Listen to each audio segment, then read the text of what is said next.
Olá, eu sou o pastor Eliezer Carvalho e você está no curso Estatura do Jovem Cristão. Se você é novo por aqui, dê um like, se inscreva no canal, chame o máximo possível de amigos seus para também se inscreverem no canal, para poder fazer os cursos disponibilizados aqui, além do curso gratuito de Teologia Básico e Médio que está disponível aqui neste canal. Nós vamos dar prosseguimento. O curso é Estatura do Jovem Cristão.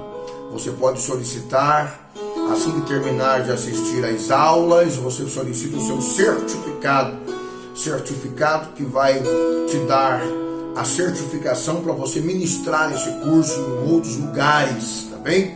E você vai receber junto com o certificado o material didático, o material escrito, para você se habilitar a estar ministrando este curso em departamentos de jovens aí pelo Brasil afora, tá bem?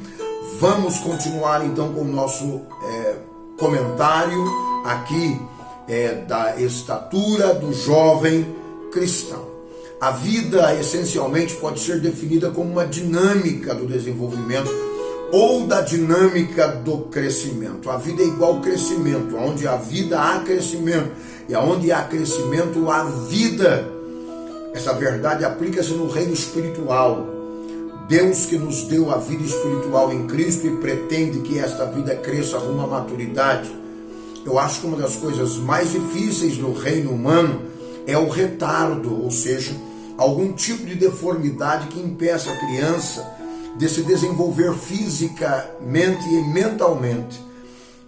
E nós vemos isso como uma triste realidade da vida. A incapacidade de crescer espiritualmente é igualmente uma tragédia. Na verdade, é mais trágico, porque sem crescimento não há como uma pessoa usufruir de todas as bênçãos espirituais que o Senhor tem para aqueles que têm um amadurecimento em Cristo. O crescimento espiritual é então um privilégio, é também uma obrigação, uma responsabilidade para nós. É a meta do desenvolvimento espiritual, é ser como Cristo. E nós sabemos isso porque a Bíblia nos diz assim.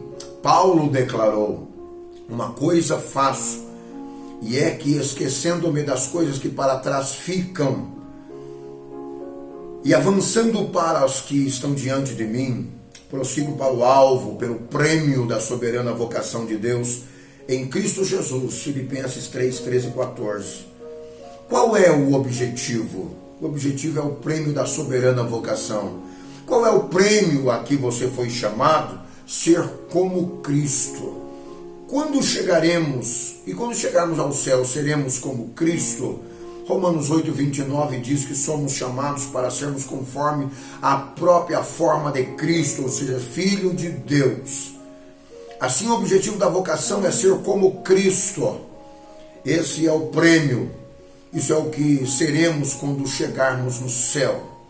Paulo quis dizer, sendo esse o meu prêmio, que algum dia Deus vai me dar, ele se torna o meu objetivo nesta vida. Eu quero ser como Cristo.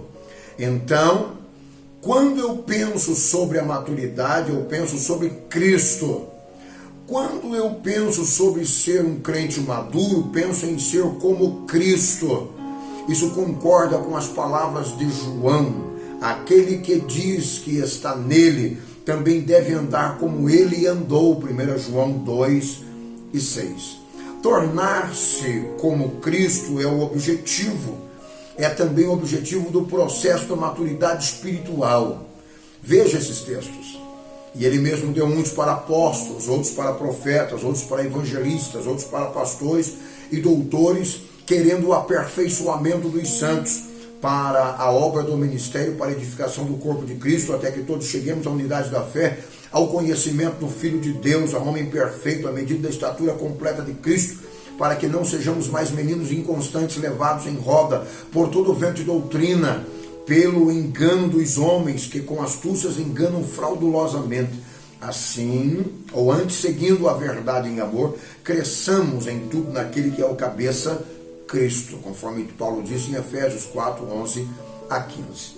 Deixando, pois, toda a malícia e todo engano e fingimento, e inveja e toda murmuração ou murmurações, desejai afetuosamente como meninos novamente nascidos o leite racional, não falsificado, para que por ele vades crescendo. 1 Pedro 2, 1 e 2.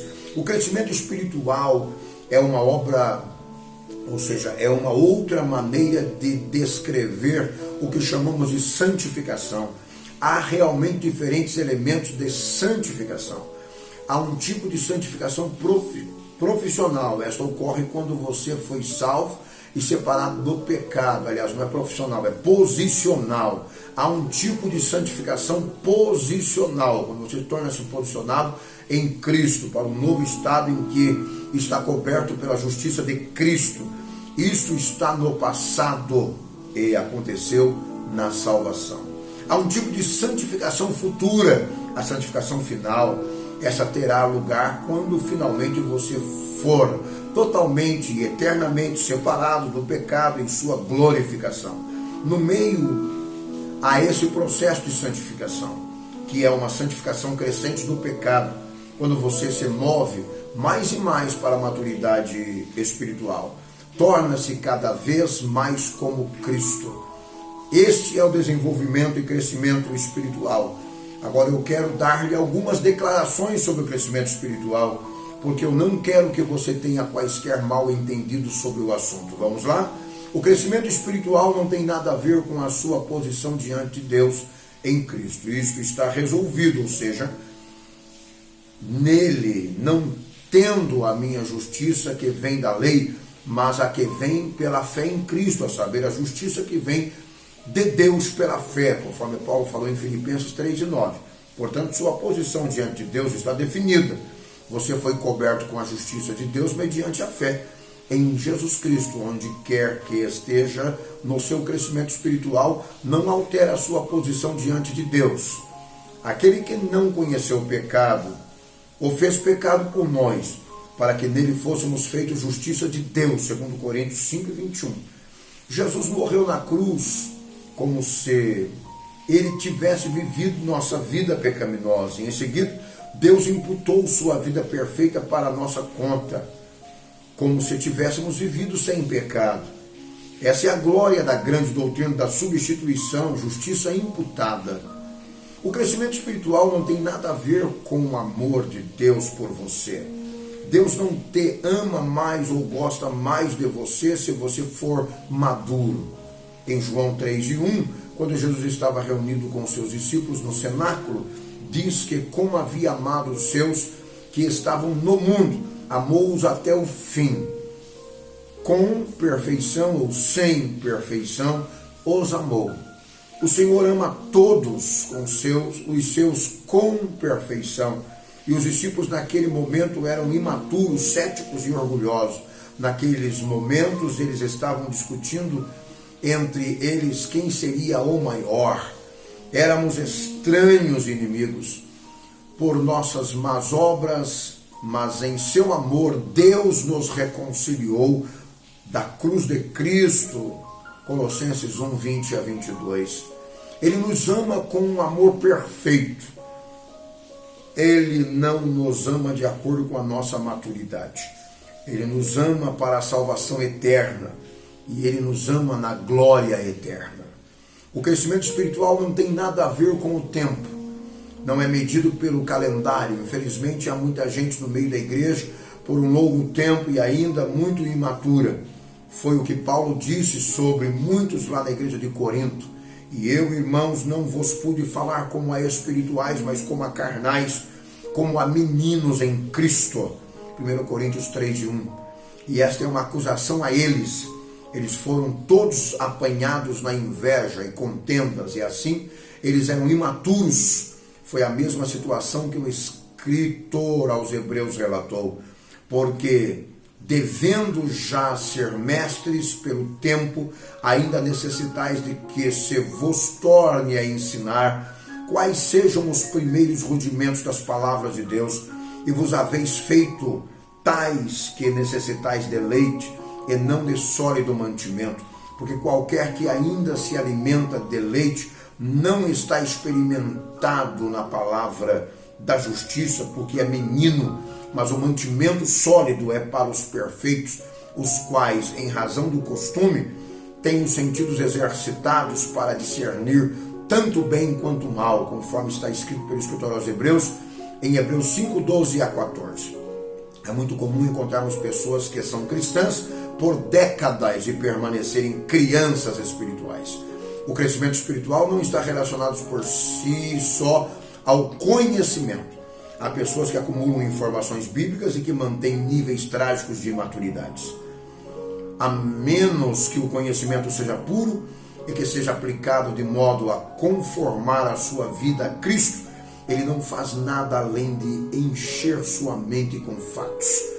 E isso é muito perigoso, porque as informações bíblicas recebidas e não aplicadas tornam o homem severamente enganado quanto a seu verdadeiro estado de maturidade. Se o conhecimento não trouxe uma mudança na vida, tornou-se um fator de amortecimento espiritual. O crescimento espiritual não tem nada a ver com as atividades, inclusive na igreja e no ministério cristão. Algumas das pessoas mais trágicas e maturas que eu já conheci são as cabeças de alguns dos maiores ministérios. As atividades por si mesmas não são evidências de maturidade. O crescimento espiritual não tem nada a ver com o sucesso temporal. Os bens materiais e tamanho da igreja, o tamanho da classe, o nível da influência, etc. Essas coisas não são sinais de maturidade. Eles não têm nenhuma conexão com a maturidade. O apóstolo Paulo disse: sei estar abatido e sei também ter abundância. Em toda maneira e em todas as coisas estou instruído, tanto a ter fartura como a ter fome, tanto a ter abundância como a padecer necessidade, conforme ele disse em Filipenses 4:12. A maturidade espiritual não é absoluta, ela é relativa. Quando você fala sobre espiritualidade ou carnalidade, você está falando sobre algo que é absoluto. A qualquer momento, tempo, ou você está no espírito ou está na carne. Isto é um absoluto em qualquer ponto no tempo. Pode-se dizer que em qualquer momento da vida de um crente, ou ele está no espírito, ou ele está na carne. Se ele está no espírito, ainda em obediência, se na carne, em desobediência. Mas a maturidade é algo relativo, não é um absoluto em que você não é. Somente quando andamos no espírito é que crescemos. O andar na carne traz o retrocesso. O crescimento espiritual é o desenvolvimento espiritual relativo. Uma pessoa, através de todos os tempos acumulados, de andar no espírito. Assim, quanto mais você anda no espírito, ainda mais você crescerá. Há uma série de maneiras em que a Bíblia define o crescimento espiritual. Ela chama de seguir a justiça, conforme 1 Timóteo 6:11. Ser transformado pela renovação da mente, Romanos 12:2. Aperfeiçoado a santificação no temor de Deus, 2 Coríntios 7:1.